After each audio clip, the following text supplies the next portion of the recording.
The air in the bedroom felt heavy, thick with the scent of her lavender perfume and something sharper, unfamiliar, like stale cigarette smoke clinging to a stranger's coat. I stood frozen, staring at the crumpled note on the nightstand, its edges worn as if it had been folded and unfolded a dozen times. "You're free now, James. I've opened our marriage.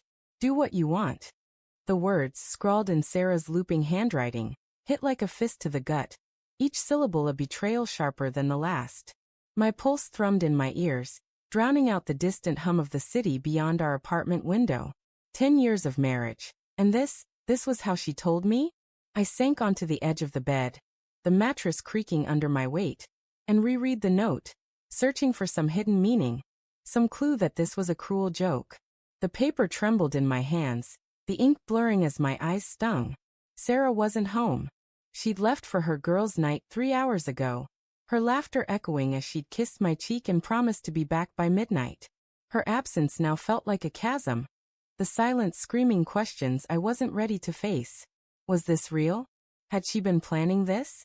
And who was she with right now, while I sat here, heart splintering? The apartment, usually a haven of warmth with its soft rugs and flickering candles, felt alien. The framed photo of us on our honeymoon, Sarah's hair tangled by the ocean breeze, my arms slung around her, mocked me from the dresser. I wanted to hurl it against the wall, watch the glass shatter like my trust, but instead, I traced her smile with my fingertip, searching for the woman I thought I knew. Confusion churned into anger, then sank into a hollow ache. How long had she been pulling away? The late-night texts she'd dismissed as work, the sudden weekend trips with friends I'd never met. Had they all been lies?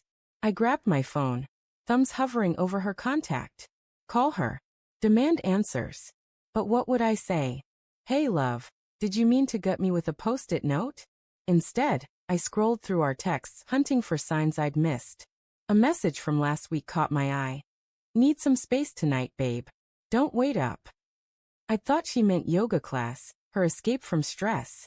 Now, the words felt like a confession I'd been too blind to see. My chest tightened, a cocktail of dread and denial swirling in my veins. Maybe it wasn't what it seemed. Maybe she was hurting, too. And this was her clumsy way of reaching out. The clock ticked past 10 p.m., each second stretching the tension tighter. I paced the living room, the hardwood cold under my bare feet, the city's neon glow seeping through the blinds. Every creak of the building made me flinch, half expecting Sarah to walk through the door, laughing, saying it was a misunderstanding. But the note burned in my mind, its words a blade twisting deeper with every recollection. Do what you want. Did she think I'd celebrate this? Run out and find someone else? The thought made my stomach lurch, not because I wanted it, but because I realized she might already have. A memory flashed.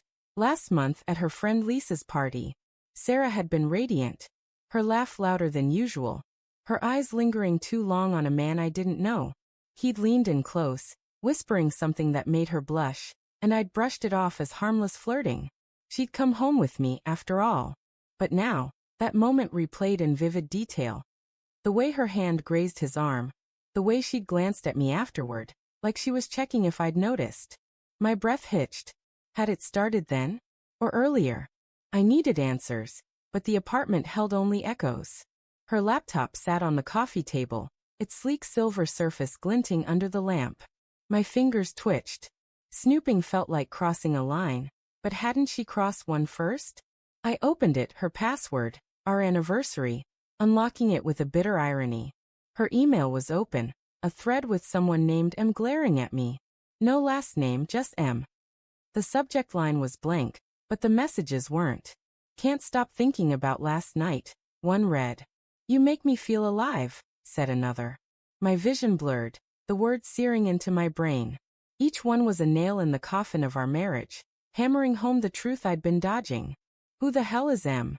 I muttered, my voice raw, barely recognizable. The emails stretched back months, a timeline of betrayal I hadn't seen coming. Dinner plans, cryptic mentions of our spot, and worse, a photo attachment, a selfie of Sarah, her lips pressed against a man's cheek, his face cropped out. My hands shook as I clicked through, each discovery a fresh wound. The man's arm was visible, a leather bracelet I didn't recognize. Not mine. Never mind. The front door clicked open and I froze. Sarah's voice floated in, light and carefree, mid-laugh as she called out. James, you up? My heart pounded, rage and heartbreak colliding. I slammed the laptop shut, the sound echoing like a gunshot. She appeared in the doorway, her smile faltering as she saw my face.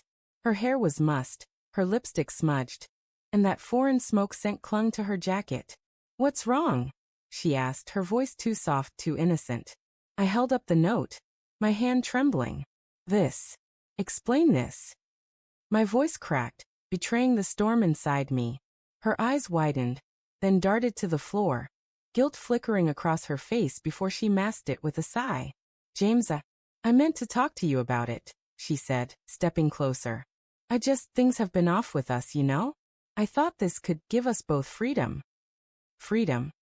I spat, the word tasting like ash. You call sneaking around with him freedom? Who is he, Sarah? How long? My voice rose, shaking the air between us.